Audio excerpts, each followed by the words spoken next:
बस आपका दोस्त बैठे हैं प्रोफेसर अरविंद का, मैं देख पा रहा हूँ कि डॉक्टर अनुपम वहां पर हैं।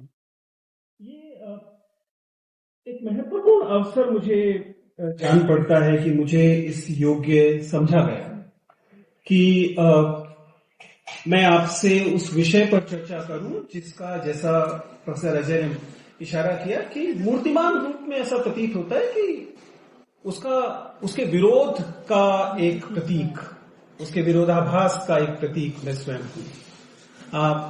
और ये पहली बार नहीं है, मैं बार बार इन विषयों पर बोलता रहा हूं और लिखता छपता भी रहा हूं, लेकिन ये अवसर खास तौर से नेशनल एजुकेशन डे, राष्ट्रीय शिक्षा दिवस पर मिलना मेरे लिए कई मामलों में भावुक अवसर भी है। ये इसलिए है कि मैंने जब शिक्षा की दुनिया में अपनी पहली नौकरी शुरू की, संयोग से प्रोफेसर प्रपन्न और प्रोफेसर अजय अलग अलग समय में मेरे साथी वहां रहे। यह एक केंद्र था जिसका नाम मौलाना आजाद केंद्र था, मैकेस, Maulana Azad centre for elementary and social education. ये वही सेंटर है जिसने एक समय में बीएलएड के पाठ्यक्रम को डिजाइन किया और उसे इम्प्लीमेंट किया दिल्ली विश्वविद्यालय में, जिसका बहुत कुछ प्रभाव आप सब विद्यार्थियों में, जो आईटेक के विद्यार्थी हैं, उनके पाठ्यक्रम में उसकी कुछ छवि और कुछ विरोध दिखाई देता है। तो उस मायने में मैं इसे एक भावुक क्षण मानता हूं कि मैं उस परंपरा में फिर से वापस थोड़ा सा लौट आने की स्थिति में आ पाया हूं। और ये सब तो शिक्षकों और संरचनाओं को दिया गया आभार था। जहां तक विद्यार्थी बैठे हैं, मुझे उम्मीद है कि वो बिल्कुल फॉर्मली बैठे होंगे। पक्का? कैजुअली तो नहीं बैठे? राइट। सो अगर मैं एक शानदार विश्वविद्यालय के शानदार शिक्षा विभाग में हूं और मेरे साथी पैनलिस्ट शानदार शिक्षाविद हैं, सुनने वाले लोगों में भी लगातार शिक्षाविद हैं, जिनमें से कई बहुत अच्छे दोस्त हैं, तो स्वाभाविक है कि मैं ऐसा साहस या दुस्साहस तो नहीं करूंगा कि ऐसे क्षेत्र में जाकर बोलने लगूं जो मेरा अपना क्षेत्र नहीं है। आप लोग पेडागोजी के, आप लोग शिक्षा के शानदार शिक्षक और विद्वान हैं, इसलिए मैं अपनी बातचीत को उन क्षेत्रों तक सीमित रखूंगा जो मेरे अनुभव क्षेत्र में और हाल फिलहाल के अध्ययन क्षेत्र में आए। आप में से बहुत सारे लोगों ने मुझे अलग अलग मंचों पर कुछ अलग भूमिकाओं में देखा है, और उन सारी भूमिकाओं का संबंध युवाओं के एस्पिरेशन से है, उनकी आकांक्षाओं से है।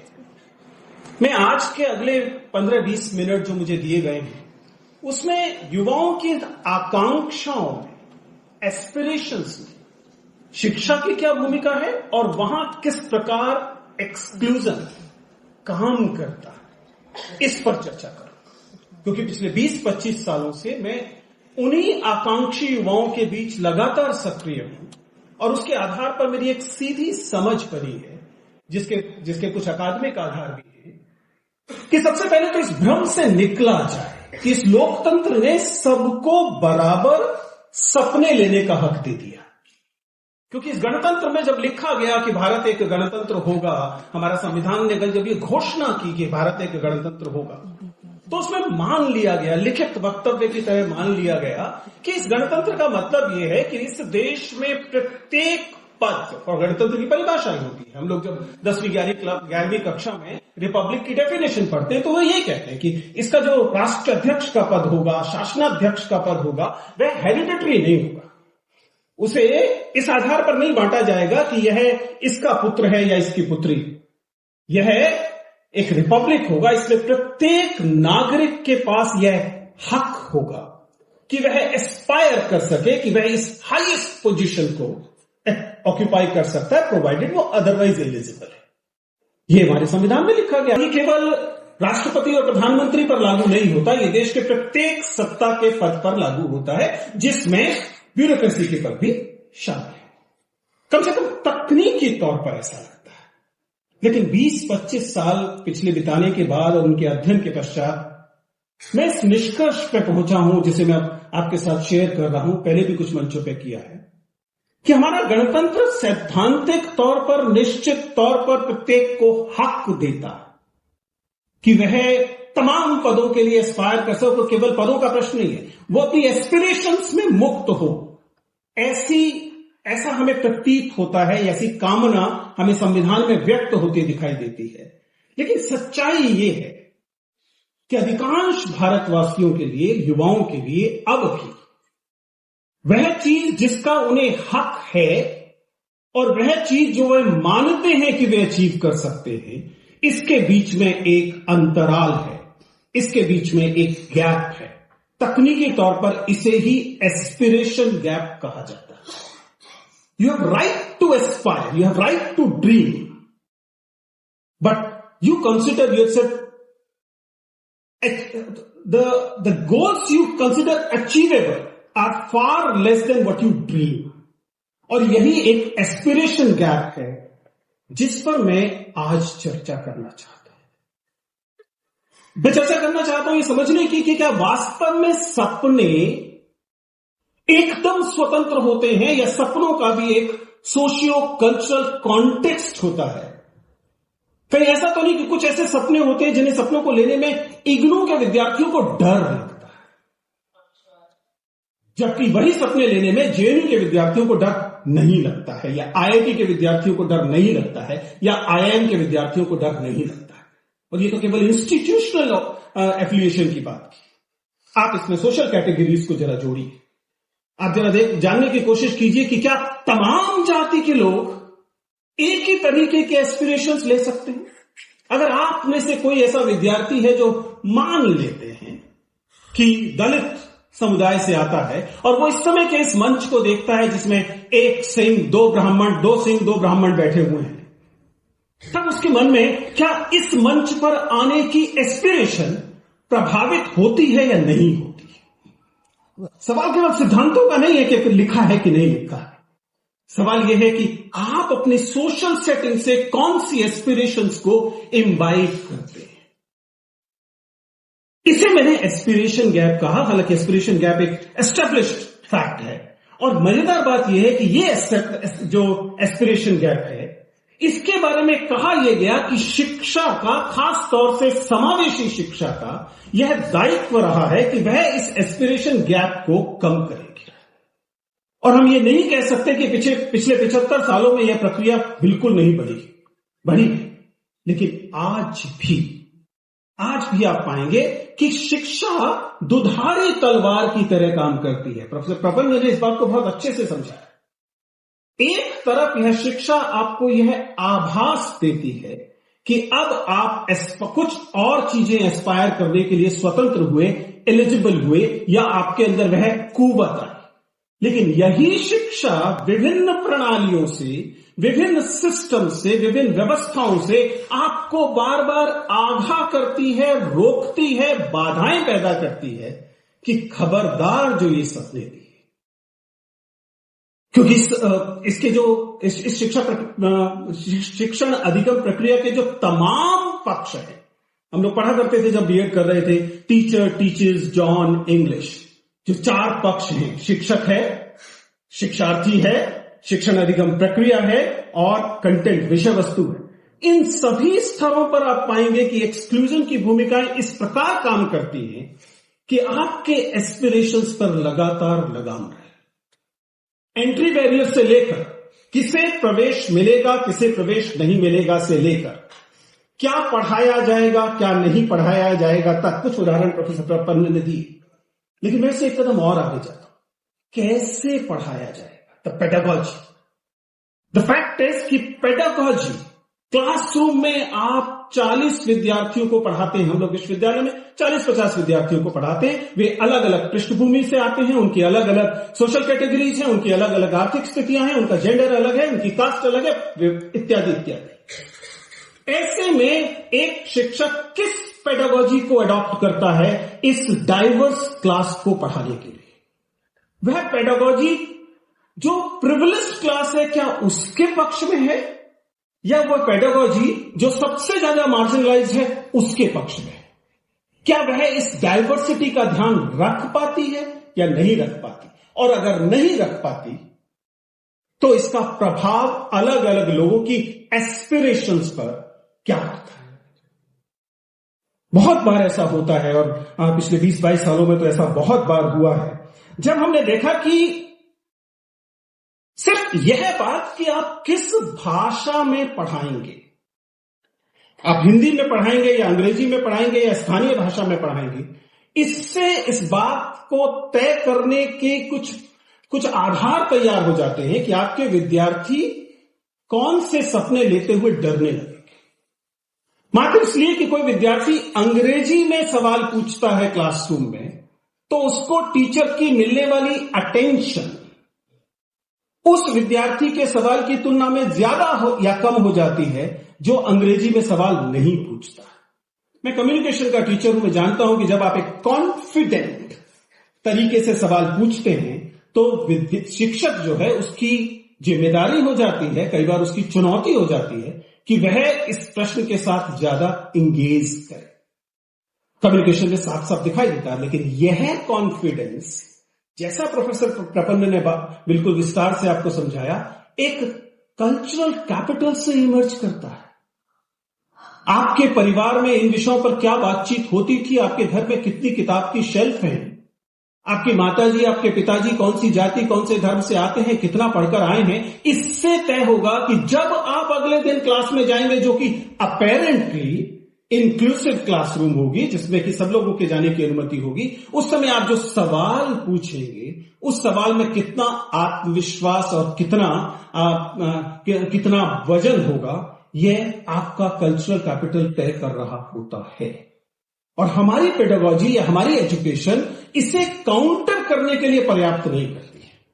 और कई बार तो ये इसलिए नहीं करती है क्योंकि जो बड़े नैरेटिव हम चाहते हैं बने हुए, उन नैरेटिव्स की ये भूमिका है, उन नैरेटिव्स की जिम्मेदारी है कि ये भ्रम बना रहे। मसलन राष्ट्र का एक ग्रैंड नैरेटिव खड़ा होता है। इस ग्रैंड नैरेटिव के लिए कुछ भाषाओं को अन्य भाषाओं की तुलना में अधिक महत्व देना पड़ता है। Article 343 of Indian Constitution states that the official language of the Union will be Hindi, written in Devanagari script. अब ये राष्ट्र के लिए एक अनिवार्य किस्म की निर्मिति है। इस निर्मिति में आपको मानक हिंदी की बोली कही जाने वाली भाषाओं की तुलना में, मैथिली की तुलना में, भोजपुरी की तुलना में, अवधी की तुलना में या छत्तीसगढ़ी की तुलना में ज्यादा महत्व देना पड़ेगा। अब एक ऐसा विद्यार्थी जो छत्तीसगढ़ से उठकर आया, विजयन चौहान की क्लास में बैठा हुआ है दिल्ली विश्वविद्यालय में, वह मानक हिंदी उतने अच्छे से नहीं बोल सकता। उसकी भाषा में छत्तीसगढ़ी का प्रभाव आता है, इसलिए वह अपने सवालों को दबा जाता है, क्योंकि उसे पता है कि जब यह सवाल क्लास में दिया जाएगा तब इस पर या तो हंसी की प्रतिक्रिया होगी या फिर शायद इसे उतना महत्व नहीं दिया जाएगा जितना अंग्रेजी या मानक हिंदी में पूछे गए सवालों को दिया जाता है। कि वो पेडागॉजिक चैलेंज है जो बताते हैं कि आप जब ऐसा कर रहे होते हैं एक शिक्षा व्यवस्था के तौर पर, शिक्षण अधिगम प्रक्रिया में, उस समय आप लगातार मार्जिनलाइज का और बहिष्करण कर रहे होते हैं। और यह इम्बाइब्ड है हमारी एजुकेशन की जो पूरी की पूरी प्रक्रिया है उसमें। क्योंकि सच्चाई ये है, क्योंकि मैं तो उस इंडस्ट्री के बहुत निकट से आया जिसके बारे में अभी प्रोफेसर प्रपन्न ने बात की। ये पूरी की पूरी इंडस्ट्री आपकी एस्पिरेशंस को, एक एस्पिरेशन के इस गैप पर ही आधारित होती है। कृपया इसको समझिएगा। आपको पहले सबको यह बताया जाए कि आप सब बराबर हैं, आपको केवल एक परीक्षा पास करनी है और उसके बाद आप जिसे हम कहते हैं rags to riches, success stories का यही दो सिरे होते हैं। एक तरफ जब आप कुछ नहीं है और आपने एक परीक्षा पास की और आप कुछ हो जाएंगे, आप कुछ नहीं है, आपने सीईटी पास किया और आप अचानक हिंदू कॉलेज में पहुंच जाएंगे, आप कुछ नहीं है, आपने परीक्षा पास की और आप एक आईएएस अधिकारी बन जाएंगे, इत्यादि इत्यादि। ये जो परीक्षाएं हैं, ये जो बैरियर्स हैं, ये इस पर आधारित है कि आपको पहले तो ये यकीन दिलाया जाए कि आपको हक है एस्पायर करने का, फिर आपको एक रियलिटी चेक दिया जाए कि हक तो है, लेकिन आपके अंदर जो अभी कुव्वत है, अभी जो आपकी स्थिति है वो यहां पर है, और ये जो एस्पिरेशंस का गैप है इसे भरने के लिए आइए हमारे पास। हम आपको पैकेज ए देंगे, हम आपको पैकेज बी देंगे, हम आपको पैकेज सी देंगे। और मजेदार बात यह है कि ये पैकेज लेने के बाद भी गणित तो बदलेगा नहीं, गणित तो नहीं बदलेगा ना। गणित तो बिल्कुल साफ है कि 10 लाख लोग फॉर्म भरेंगे, 750-900 लोगों का सिलेक्शन होगा। दिल्ली विश्वविद्यालय में 6 लाख लोग अप्लाई करेंगे, अंततः 40,000-45,000 लोगों का एडमिशन। तो मैथमेटिक्स क्या कहेगा? बाकी लोगों का सिलेक्शन नहीं होगा। लेकिन रोचक बात है कि जिनका सिलेक्शन नहीं होगा, जिनका एडमिशन नहीं होगा, जो इस प्रक्रिया में बहिष्कृत होंगे, जो इग्नू भेज दिए जाएंगे, एसओएल भेज दिए जाएंगे, वे लोग भी लगातार ये मानेंगे, और महत्वपूर्ण बात है कि इसमें गलती उनकी थी। वे उन सामाजिक, आर्थिक, सांस्कृतिक चीजों पर बात नहीं करेंगे, वो इसके लिए स्वयं को दोष देंगे। इस एस्पिरेशन गैप का मजेदार गेम ही है। अगर आपका चयन हो जाएगा तो आपकी फोटो लगा दी जाएगी, इसने आईआईटी क्रैक किया, इसने जेई क्रैक किया, इसने नीट क्रैक किया, और उसके आधार पर कुछ और लोगों को लुभा दिया जाएगा। लेकिन अगर सिलेक्शन नहीं हुआ, जो कि अधिकांश का नहीं होगा, तब आप दोष अपने आप को देंगे कि मुझे तो बताया गया था कि आपको यहां जाना है, आप यहां हैं, बीच का अंतराल में नहीं भर पाई, इसलिए मैं वहां नहीं पहुंची। यह जो प्रक्रिया है, ये बताती है कि एस्पिरेशन गैप को लगातार बनाए रखना इस व्यवस्था के निहित स्वार्थ में शामिल है। पहली बात नहीं है। अगर आप फ्रेरो को पढ़ें तो फ्रेरो ने बार बार ये बात की कि पेडागॉजी जो है वह जिसने बनाई है उसकी वैल्यूज को कैरी करती है। मेरी बात पढ़े, फ्रेरे जब पेडागॉजी ऑफ ऑपरेस्ट लिख रहे थे तो उन्होंने इन बातों को बहुत विस्तार से व्यक्त किया है, क्योंकि रोचक बात यह है कि यह एस्पिरेशन गैप बना रहे, इसके लिए बहुत सारे निहित स्वार्थ हैं। एक निहित स्वार्थ की बात प्रोफेसर प्रपन्न ने उस इंडस्ट्री की बात की, लेकिन सिर्फ वही शामिल नहीं है। मैं तो ऐसी 3 इंडस्ट्रीज के बिल्कुल परिधि से आता हूं, स्पर्श करके आता हूं, टेंजेंट से आता हूं। कोचिंग इंडस्ट्री की बात की गई, उसी के साथ एक नई इंडस्ट्री जुड़ी है जिसे हम इन्फ्लुएंसर इंडस्ट्री कहते हैं, जो आपके सोशल मीडिया पर बार बार एल्गोरिथम्स के सहारे आपको यह विश्वास दिलाना चाहती है। विजय चौहान की लगातार रील्स देख के, शॉर्ट्स देख के आपको लगने लगता है कि आपको भी आईएएस बनना है। ये जो एस्पिरेशन सो करना, एस्पिरेशन के बीज बोना और बाद में इस एस्पिरेशन गैप को हार्नेस करना, उसको हार्वेस्ट करना, इस इंडस्ट्री का मुख्य काम। और इस इंडस्ट्री का आकार आप जानते हैं। 2023 में अगर आप आईआईटी, जेईई, नीट और कॉम्पिटिटिव एग्जामिनेशंस की पूरी कोचिंग मेंटरिंग इंडस्ट्री को ले लें तो वह 59,000 करोड़ थी, जो कि 17% पर एनएम से बढ़ रही थी, and it was supposed to become 1,29,000 crore in 2029। This is more than the union education budget. In other words, the entire IGNOU, entire JNU, entire IITs, IIM, all union funded, not the state funded, all union funded education is spending less than the size of just one of these 3 industries. I talked about 3 industries, I'm talking about just one, the coaching mentoring industry. In fact, the amount of tax accrued from the industry in terms of GST and in terms of the income tax of the people involved is more than probably the budget of entire central universities. So government is at the end of the day earning more because of the aspiration gap rather than investing in filling the aspiration gap. And this is how we know this industry is working. So what are we trying to do? Thank you. Basically, I'm just trying to pose a very simple arithmetic here. One is, इस भ्रम से निकलना पड़ेगा कि शिक्षा अनिवार्यतः exclusion का विरोध करती है। ये एक, मैं ये तो नहीं कहूंगा पूरी तरह से अफवाह है, लेकिन ये एक दुधारी चीज है।